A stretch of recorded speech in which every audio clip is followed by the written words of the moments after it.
నమస్తే, welcome to our voice. నేను journalist నవత. దేశంలో జనాభా పెరిగిపోయింది, రోడ్డు మార్గాలలో ట్రాఫిక్ పెరిగిపోయింది, త్వరితగతిన గమ్యస్థలాలకు చేరాలి అనంటే కష్టతరంగా మారింది.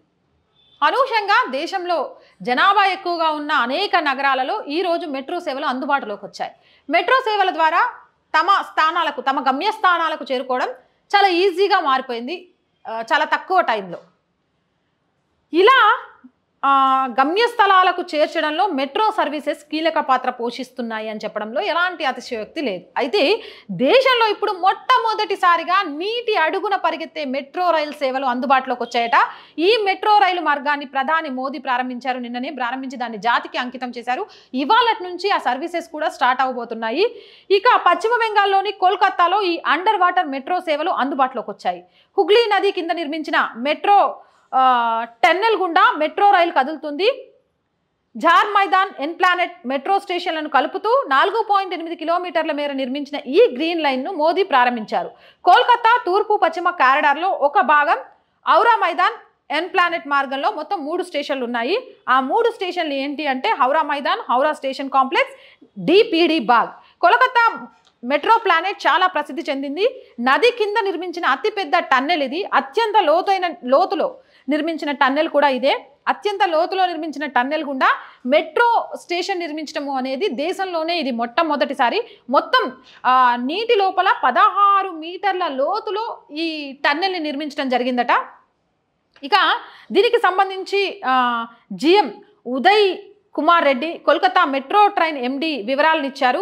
ఇంజనీరింగ్ అద్భుతమని, ఈ మార్గం గుండా ప్రతిరోజు 7 లక్షల మంది ప్రయాణికులు తిరగడానికి అవకాశం ఉందని కూడా చెప్పారు. అలాగే సిపిఆర్ఓ కౌశిక్ మిశ్రా అయితే నిన్న మోదీ ప్రారంభించారు. ఈ రోజు నుంచి సేవలు అందుబాటులోకి రాబోతున్నాయని చెప్పారు. నిజంగా ఇది ఒక అద్భుతం. అంటే మనం చాలా విదేశాల్లో చూస్తూ ఉంటాం, వాటర్ మధ్యలో నుంచి మెట్రో ట్రైన్లు వెళ్ళడము, అనుకున్న సమయానికి గమ్యస్థలం చేరడానికి స్పీడప్ చేయడం కోసం కొత్త కొత్త అంశాలను, కొత్త కొత్త విధానాలను తీసుకురావడం అనేది భారత్ అభివృద్ధి చెందుతున్న దేశం నుంచి అభివృద్ధి చెందిన దేశంగా చెప్పుకోవడానికి ఈరోజు అండర్ వాటర్లో నిర్మించిన ఈ మెట్రో స్టేషన్ ఒక మైలురాయిగా నిలుస్తుంది అని చెప్తున్నారు.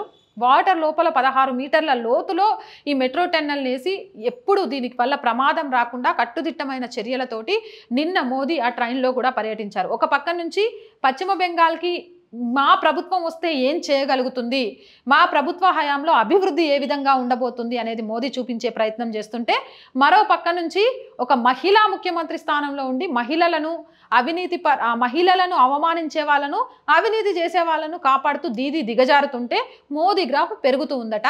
ఇలాంటి సంఘటనలు చూసి మొన్న మోదీ మాట్లాడిన వ్యాఖ్యలు కానీ, నిన్న మెట్రో సేవల్ని కానీ చూసి దీదీకి గాబరం మొదలైందట. ఏం చేయాలో అర్థం కాకుండా పాలుపోని స్థితిలో ఉందట. ఏదేమైనా మోదీ తిట్లతోనో లేకపోతే మోదీ ఎదుటి వాళ్ళని విమర్శించడంతోనో తన విజయాన్ని కోరుకోరు. అభివృద్ధి మంత్రమే తన విజయానికి బావుటగా వేసుకుంటారు. ఎక్కడా లేని అభివృద్ధిని అక్కడ చూపించి ఆ రాష్ట్రాన్ని తమ ఖాతాలో వేసుకోవడానికి ప్రయత్నం చేస్తారే తప్ప పేగులు తీసి మెల్లో వేసుకుంటా, కిందేసి బొక్కలు షూరా చేస్తా, చెప్పులు తీసి చర్మం తీసి చెప్పులు కొట్టించుకుంటా, ఇలాంటి డైలాగులు కాదు. ఈరోజు ప్రజలు కోరుకునేది డైలాగులు. చెప్పాలి అంటే సినిమాలకు వెళ్ళి చూస్తాం, డైలాగులు వినాలి అంటే. రాజకీయ నాయకుల నుంచి కోరుకునేది డైలాగులు కాదు, అభివృద్ధి, ఆశ, నమ్మకం, ఈ 3 కోరుకుంటారు. ఆ 3టిని అందిస్తూ ప్రతి రాష్ట్రాన్ని బీజేపీ ఖాతాలో వేయడంతో పాటు 400 సీట్లతో లోక్సభలో అడుగు పెట్టడానికి చాలా పకడ్బందీ ప్లాన్తో బీజేపీ మోదీ వ్యూహరచన చేసి అడుగులు ముందుకేస్తున్నారట. ఆ వ్యూహంలో అర్థం కాకుండా తాము చుట్టుకున్నామనే విషయమే తెలియకుండా చాలా పార్టీలు, ముఖ్యంగా దీదీ లాంటి పార్టీలు అతలాకుతలం అవుతున్నాయట. ఈ వీడియోపై మీ అభిప్రాయం ఏంటి అనేది కామెంట్ సెక్షన్లో తెలియజేయండి. ఇలాంటి మోర్ వీడియోస్ కోసం మన ఛానల్ వెంటనే సబ్స్క్రైబ్ చేయండి. ఈ వీడియో నచ్చిందా లైక్ చేయండి, షేర్ చేయండి.